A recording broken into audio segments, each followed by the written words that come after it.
Yo, what's up, guys? It's King Sean here, and day 8 of training camp has officially concluded, and I'll be talking about it in today's video. Y'all know how I do these. I first talk about some things Dan Quinn said in his presser, and then go to some things that happened during practice. So, if you guys are new to my channel, leave a like down below, subscribe, turn on notifications, monitor the 4K subs if you could. Hit that sub button, I'd really appreciate it. And with that out of the way, let's get straight into the video. Alright, so Dan Quinn gave us 2 injury updates in his pre-practice press conference. First one was on Derek Forrest. He's dealing with a hamstring injury. He missed today's practice. Now, Quinn said it's nothing too serious and that he's probably come back maybe Monday in somewhat of a limited role, but he didn't practice today. He's probably not going to practice tomorrow, and he's probably not going to practice on Sunday. So maybe he'll come back Monday and participate in a limited role, but we shall see with Derek Forrest. I feel like he's on the roster bubble right now. I mean, Tyler Owens, he had a pretty good day today. We'll get to him later in the video. I know we have Jeremy Reeves. We drafted Dominique Hampton, and we already have Jeremy Chin and Quan Martin at safety. So Derek Forrest, he's on the roster bubble, and him getting injured just doesn't help his case to make the roster. Also, Andrew Wiley, he gave us an update on Andrew Wiley. He says he's still dealing with that tightness. We don't know where the tightness is, but he's dealing with some tightness, and he was held out of team drills today. I'm pretty sure he's been participating in individual drills, but just not team drills. So hopefully, Andrew Wiley can be back soon. I mean, Trent Scott, he got the starting snaps today at right tackle. Cornelius Lucas, he missed practice yesterday, so he was working with the second team for the majority of the day. So he'll probably be working back with the first team tomorrow or in a couple of days. So I wouldn't be too worried about that. And then Brandon Coleman was working at left tackle today once again.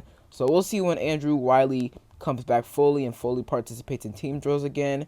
Now, Dan Quinn, he said he was super impressed with Brandon Coleman yesterday. He stood out for him on the offensive line yesterday. He had a strong practice. He was also impressed by Jonathan Allen, Johnny Newton, and Deron Payne on the defensive line. So, hey, man, I'm super excited to see that trio with Jonathan Allen, Deron Payne, and Johnny Newton. I feel like they're going to be really freaking good. And then with Brandon Coleman, he was dominant in 1v1 drills, individual drills, and in team drills. He was, he was doing a really good job blocking guys in one-on-one drills like Deron Payne, Cleveland Farrell, Dante Fowler. So shout outs to Coleman. Definitely got to give him his prompts for that. And if he keeps showing up, if he keeps impressing like this in training camp and through the preseason, he's definitely going to be our starting left tackle. Moving on to some things that happened during practice. First things first, we have one-on-one drills today. Once again, we had them yesterday, and we have them again today. We'll probably have them, every single time we have the pads on, which is good to see. Well, I guess here because the media cannot record one-on-ones or team drills, so we're just hearing what happens during these one-on-one and team drills. But Mitchell Tinsley, shout out to Nikki Jabaloff, she put this tweet out. Mitchell Tinsley broke a defender's ankles in one-on-ones. I won't say who. That was a quote from Nikki Jabaloff. She said she won't say who Mitchell Tinsley's ankles he broke. I mean, if I had to guess, I don't think it was Emmanuel Forbes because I know Forbes was covering Terry McLaurin and Jahan Dotson. He was covering the first-team wide receivers, and Mitchell Tinsley isn't a first-team wide receiver. So I don't think Emmanuel Forbes was covering Mitchell Tinsley. If I had to guess, it was maybe Benjamin St-Juste or Michael Davis, but nice job. Mitchell Tinsley continues to impress during training camp, making nice plays. He impressed last year during training camp and preseason, and if he continues to do that, I feel like he has a good chance of making the roster.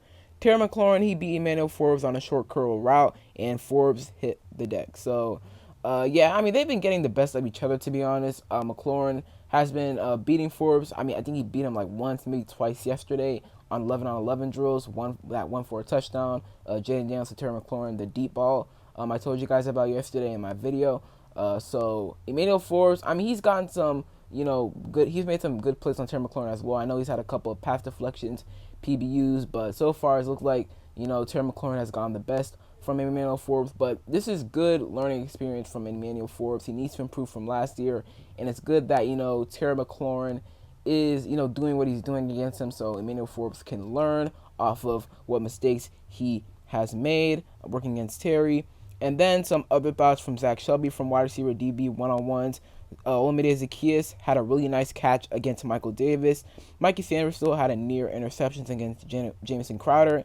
And then Benjamin St-Juste had a pass breakup working against De'Ami Brown. So those are some other thoughts from Zach Shelby during one-on-one drills. Now onto 11v11 drills. Jayden Daniels and Zach Ertz have a really nice connection going. Shout out to Leno Willingham. He put out a tweet saying, quote, Jayden Daniels to Zach Ertz for a nice gain.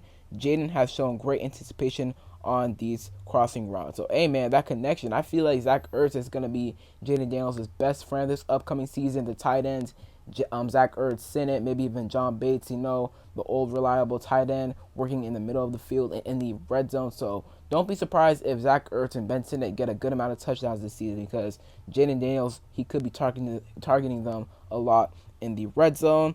Terry McLaurin, he had a nice one-handed catch along the sideline in 11v11 drills. Jayden Daniels was quarterback on that rep. It was a back shoulder throw, and Terry McLaurin came down with the catch with one hand, so that's really good right there, the Jayden Daniels and Terry McLaurin connection. They were connecting a little bit yesterday, so it's nice to see that connection going on. Jayden Daniels had a nice QB drop the middle. Josh Taylor said he really likes how he waits for lanes and then hits the jet, so I'm really excited to see those QB draws Cliff Kingsbury has dialed up for Jayden Daniels this season. That will be fun to watch. What else do we have here?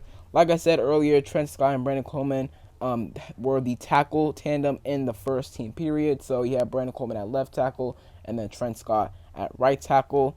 Daniels, he looked really sharp in 11v11 drills. He only had one incompletion, and it was a near miss. And he also had a really impressive wobbling catch by McLaurin near the sideline. That was the play I told you all about a minute ago. So, hey man, Jayden Daniels, he was looking really good in 11-on-11 drills, which is really nice to hear. Tyler Owens, he made a really nice interception today off of a pass that hit the hands of Marcus Rosemy-Jacksaint. The young safety has been around the ball a bunch this campaign, so this training camp, Tyler Owens has really been standing out, and he had an interception off of Marcus Rosemy-Jacksaint. Hey man, Marcus Rosemy-Jacksaint, if you want to make the roster, you can't be dropping balls like that, especially if it leads to an interception like that, the one that Tyler Owens picked off. So shout out to Owens. I feel like he's a sixth safety right now, but if he keeps playing like this in training camp and preseason, he could be making the roster over a guy like Jeremy Reeves or Derek Forrest, but we shall see. Now, kicker competition update. Riley Patterson, he missed a kick from 49 yards, and Ramis Ahmed also missed a kick from 49 yards. Not great right there. Ramis Ahmed, I don't know how far wide it was, but I know Riley Patterson's was really far wide. Shout out to Mason Kinham. He said that in one of his tweets. But, yeah, can't be missing kicks like that, and especially a 49-yard kick. I feel like that's an easy kick. That's a kick every NFL kicker should be making. But hopefully, they don't miss a kick like that ever again. But Riley Patterson, he was 4 for 5 from kicks today. And then Ramis Ahmed, he was 4 for 5 as well. So it's pretty even right now. They were both 5 for 5 yesterday. Today, 4 for 5. So it's even right now. We'll see who wins that competition. And then finally, let's see, we have here Bryson Tremaine. He hauled in a long throw from Sam Hartman in 7v7s. And it's becoming a daily routine, that Hartman to Bryson Tremaine connection. Like that connection right there. I hope Sam Hartman makes the roster. I don't think Bryson Tremaine will make the roster, but I do hope that Sam Hartman makes the roster. And then finally, shout out to Mason Kinham, because he counted how many passing attempts Jayden Daniels took today in 11v11 drills, and he counted that Jayden Daniels was 5 for 8 today. No touchdowns, no interceptions, so shout out to Mason Kinham for that. Not too bad. They did a lot of special teams work, and they ran the ball a lot during 11v11 drills, so which is why he didn't have a lot of passing attempts. But overall, he was pretty good with his limited passing attempts today. So that is it for today's video. I hope you guys enjoyed. If you did, leave a like down below, subscribe, turn on notifications. I'm on the road to 4K subs. If you could, hit that sub button. I'd really appreciate it. And other than that, it's been King Sean, and I'm out. Peace.